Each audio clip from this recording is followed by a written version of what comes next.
ஒரு ஊர்ல ஒரு ராஜா இருந்தாராம். ഇല്ല ഇത് രാജാ കഥയല്ല.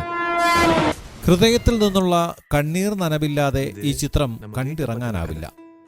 4 പേരിൽ ചുറ്റിക്കറങ്ങുന്ന സിനിമ. അച്ഛനും അമ്മയും 2 മക്കളും അടങ്ങുന്ന കുടുംബത്തിന്റെ കഥ, അല്ലെങ്കിൽ വീടിന്റെ കഥ. അഥവാ ഈ കുടുംബം സ്വന്തമായി വീട് വാങ്ങാൻ ശ്രമിക്കുന്നതിന്റെ കഥ. ഇയേഴ്സ് ഓഫ് ഡ്രീം ഇല്ല.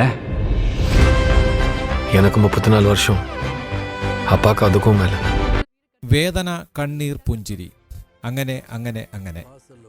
3 BHK എന്ന തമിഴ് സിനിമ സാങ്കേതികതയിലൂന്നിയ ഒരു കൊടും ചിത്രമല്ല.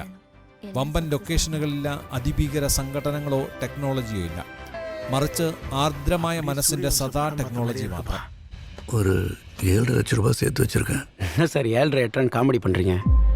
ഇതിലേക്ക് ശരത് കുമാറിന്റെയും സിദ്ധാർത്ഥിന്റെയും ദേവയാനിയുടെയും മീതാ രഘുനാഥിന്റെയും അഭിനയം കടന്നു വരുന്നതോടെ ഇന്ത്യയിലെ മിഡിൽ ക്ലാസ് കുടുംബം തങ്ങളെ തന്നെ കണ്ടെത്തുന്നു, അറിയുന്നു, സ്ക്രീനിൽ സ്വയം പരിചയം പുതുക്കുന്നു.